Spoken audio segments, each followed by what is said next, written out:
kali ini menampilkan Matsuri. Dalam cover halaman itu ada sebuah catatan editor yang berbunyi, "Cinta yang berbahaya kini dimulai." Sementara judul dari chapter 18 kali ini adalah "Mengigaulah saat kau tidur." Lalu di halaman pertama ada catatan samping editor yang berbunyi, "Pertengkaran dengan Sarada tentang Boruto." Yang muncul di hadapan Sumire yang tengah melangkah gontai adalah, di awal chapter kali ini kita diperlihatkan Sumire sedang berjalan menuju ruangannya. Ekspresi dia masih terlihat galau setelah mengungkapkan semuanya kepada Sarada. Tapi ketika dia membuka pintu ruangan, dia dibuat terkejut karena dia melihat Kawaki sedang mengancam Amado. Sontak Sumire pun langsung meneriaki Kawaki. Kawaki yang menyadari kehadiran Sumire hanya berkata, "Tidak perlu berteriak Sumire, aku masih waras. Mungkin aku akan berbuat sedikit kasar, tapi aku hanya sedang mengobrol dengannya. Aku sudah tidak peduli tentang dia mempermainkan tubuhku, tapi aku tidak bisa membiarkan dia berbuat seenaknya. Yang berhak menentukannya adalah aku sendiri." Setelah itu Kawaki mulai berbicara kepada Amado. Dia berkata, "Ganti pengaturannya, ubah aku menjadi spesialis dalam penyerangan. Kalau kau tidak berniat melakukannya, kau tidak kubutuhkan lagi. Akan kubunuh kau sekarang juga." Mendengar itu Sumire panik dan kembali meneriaki Kawaki. Kawaki berkata lagi, "Aku serius, kau bisa tahu begitu melihat mataku ini kan?" Setelah itu Kawaki melonggarkan cengkraman tangannya supaya Amado bisa berbicara. Kawaki berkata, "Jawablah dengan hati-hati jika kau tidak ingin mati." Tapi saat itu Amado justru berkata, "Mengigaulah saat kau tidur Kawaki." Dan tidak lama kemudian cengkraman Kawaki pun lepas. Kawaki langsung kehilangan kesadarannya, kemudian pingsan. Amado pun langsung memegangi lehernya sambil berkata, "Dasar bocah sialan." Sementara Sumire yang melihat Kawaki tiba-tiba pingsan berkata di dalam hatinya, "Ini fungsi yang sama dengan Delta, kata perintah untuk menonaktifkan secara darurat." Lalu Amado menoleh ke arah Sumire sambil berkata, "Kakei-kun, kau datang di saat yang tepat. Bantu aku angkut dia." Setelah itu beralih ke tim Sarada yang sedang berjalan menuju Yodo dan Araya. Mitsuki mulai memperkenalkan Yodo dan Araya kepada Ryu. Mitsuki berkata, "Biar ku perkenalkan, yang perempuan itu adalah Yodo dan yang membawa pedang adalah Araya." Araya langsung menyapa Ryu, tapi Yodo hanya diam saja menatap sinis ke arah Ryu. Ryu berkata, "Kurasa dia menatap sinis ke arahku." Sarada langsung berkata, "Ah, maaf, Yodo itu pemalu." Sementara Araya berbisik kepada Yodo, "Tahanlah Yodo, jangan seperti anak kecil." Kemudian beralih ke Konohamaru. Matsuri yang wajahnya masih memerah berkata, "Jadi begitulah, bagaimana menurutmu?" Konohamaru berkata, "Aku sendiri tidak terlalu mengerti, tapi syukurlah, itu berarti tubuhmu baik-baik saja. Wajahmu pun tidak terlihat pucat lagi." Matsuri berkata, "Entah kenapa, aku tadi merasa sangat gugup, tapi setelah mulai berbincang denganmu, rasanya jadi tenang. Kenapa bisa seperti itu ya?" Konohamaru berkata, "Benarkah? Baguslah kalau begitu." Lalu Matsuri berkata lagi, "Apa boleh aku memanggilmu Konohamaru-chan?" Mendengar itu Konohamaru tiba-tiba mengingat momen tentang Moegi. Mulai dari saat Moegi anak-anak yang sedang berkata, "Hei, kau mendengarkan aku atau tidak Konohamaru-chan?" Lalu saat Moegi remaja yang berkata, "Konohamaru-chan, lihat, ayo cepat ke sini."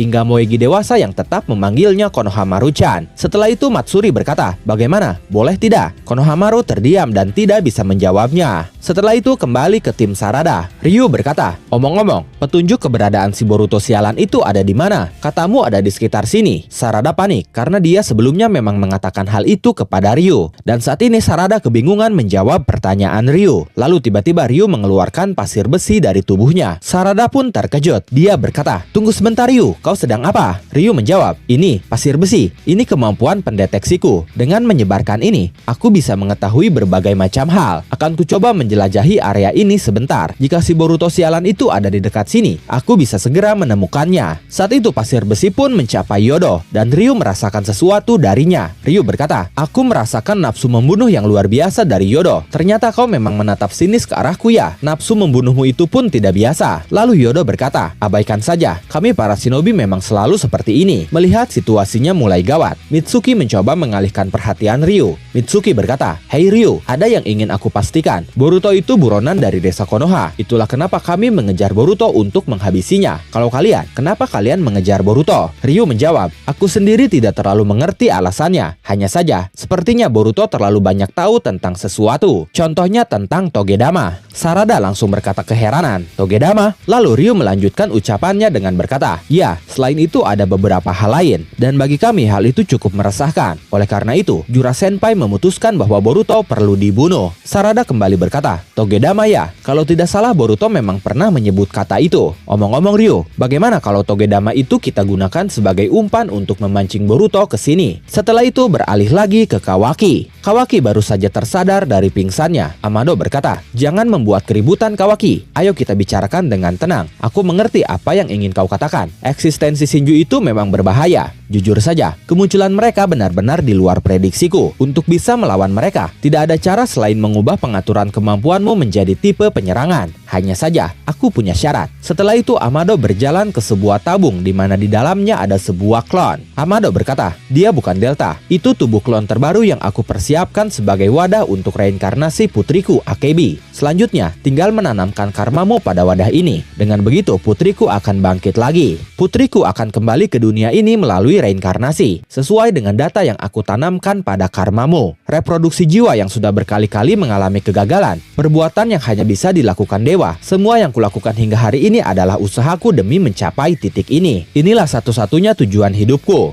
Ini adalah tindakan dewa yang hanya bisa diwujudkan dengan menggunakan karma. Karena itu, Kawaki, kumohon bantu aku untuk mencapainya. Itulah satu-satunya syarat dariku." Setelah mendengar semua penjelasan Amado, Kawaki berkata, "Aku sudah pernah mengatakannya kan, seandainya putrimu yang bangkit kembali itu ternyata justru menjadi Otsutsuki, aku tidak akan ragu-ragu untuk membunuhnya." Amado berkata, "Itu kemungkinan terburuk. Seandainya Akebi benar-benar bangkit sebagai Otsutsuki, jika itu terjadi kau bebas bertindak semaumu. Tapi aku juga tidak akan diam saja." Lalu Kawaki kembali berkata, "Amado, aku tidak bisa menerima persyaratan itu." Ucapan Kawaki itu langsung membuat Amado terkejut. Amado berkata, "Apa?" Kemudian Kawaki melanjutkan ucapannya dengan berkata, "Aku mau kau menarik keluar kemampuanku lebih dulu. Aku tidak mau repot-repot menambah orang yang berpotensi menjadi musuhku." Amado berkata, "Kawaki, kumohon dengarkan permintaanku." Kawaki berkata lagi, "Ini masalah prioritas. Aku berjanji akan menanamkan karma untuk putrimu, dengan asumsi bahwa jika kemungkinan terburuk terjadi, aku bisa langsung membunuhnya.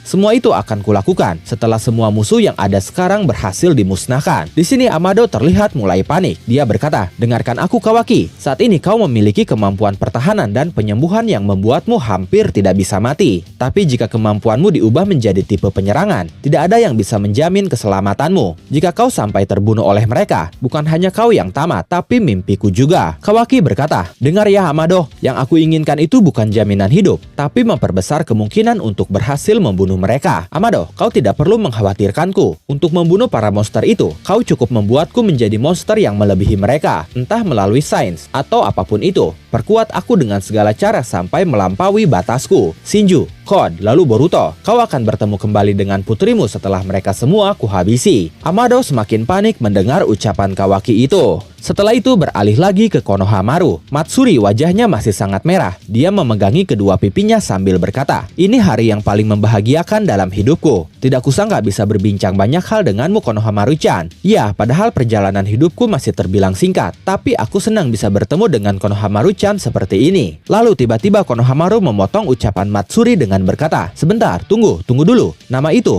maaf, tapi bisakah kau tidak memanggilku seperti itu?" Matsuri terlihat kecewa mendengarnya. Dia berkata, "Kenapa? Memangnya ada apa?" Konohamaru menjawab, "Hanya ada satu orang yang biasa memanggilku dengan nama panggilan itu. Bagaimana ya? Aku sendiri tidak biasanya merasa seperti ini, tapi rasanya aku menjadi geli mendengarnya. Panggil saja aku Konohamaru, tidak masalah kan?" Lalu setelah mendengar ucapan Konohamaru itu, tiba-tiba ekspresi Matsuri berubah. Wajah dia pun sudah tidak merah. Dia pun sudah tidak terlihat seperti orang yang sedang malu-malu. Kini dia seperti seorang Shinju biasanya. Saat itu Matsuri berkata, "Hanya ada satu orang. Siapa orang itu?" Konohamaru mulai panik melihatnya. Dia berkata, "Kurasa itu bukan hal penting lagi." Lalu Matsuri berkata, "Jangan-jangan orang yang kau maksud itu Moegi Kazamatsuri. Benar begitu ya? Hei, kau dan perempuan itu, sebenarnya seperti apa hubungan kalian? Jawab aku, Konohamaru Sarutobi." Setelah itu Matsuri tiba-tiba masuk ke mode pertempurannya, seperti saat dia berhadapan dengan Gaara. Kini jubah Matsuri pun terangkat dan terlihat berubah menyerupai batang pohon yang mengarah ke Konohamaru. Setelah itu beralih lagi ke tim Sarada.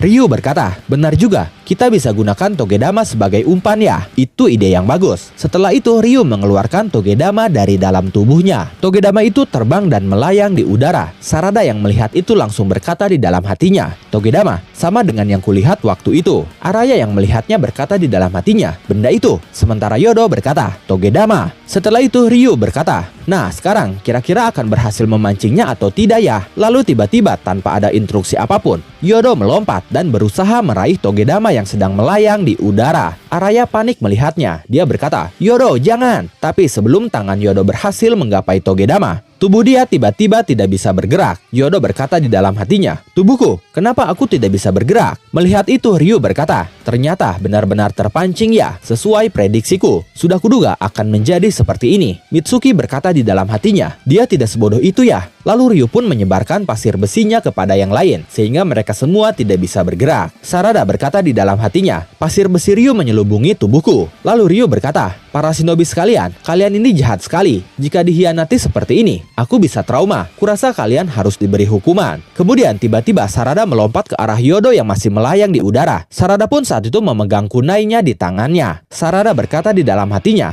"Tubuhku bergerak sendiri." Mitsuki yang melihatnya sangat panik. Dia berkata di dalam hatinya, "Ini pasti karena pasir besi. Dia mengendalikan kami dengan pasir besi seperti sebuah boneka." Tapi tiba-tiba terjadi sebuah tebasan ledakan di arah Sarada dan Yodo. Ryu pun terkejut melihatnya. Sarada berkata, "Tubuhku bisa bergerak bebas lagi." Pasir besinya terhempas. Ternyata itu adalah ulah Araya. Araya mengeluarkan jutsu yang bernama Jitetsu Ryufujin atau pedang penyegel butiran magnet besi. Araya berkata, "Shinki, ini adalah jutsu yang aku ciptakan sebagai teknik gabungan kita. Tidak kusangka aku harus menggunakannya di saat seperti ini. Pinjamkan kekuatanmu padaku dalam pertarungan ini, hei Shinki." Ryu yang melihatnya berkata, "Apa itu? Bukankah itu curang?" Dan momen itu mengakhiri Boruto to Blue Vortex chapter 18 kali ini. Sebelum berakhir, ada sebuah catatan samping editor yang berbunyi, "Pasir besi Ryu tersapu bersih oleh jutsu pedang yang ditempa bersama sang kawan." Lantas, bagaimana dengan Konohamaru yang sedang dalam bahaya? Bagaimana menurut kalian tentang chapter kali ini? Silakan tulis dan diskusikan pendapat, asumsi, spekulasi, dan teori kalian di kolom komentar. Oke, terima kasih sudah menonton video ini sampai akhir. Mohon maaf jika ada kesalahan dalam narasi maupun dalam terjemahan dan penyebutan istilah asing. Tetap nantikan konten Boruto dan konten menarik lainnya hanya di Animangatik. Sekali lagi terima kasih dan sampai jumpa di video selanjutnya.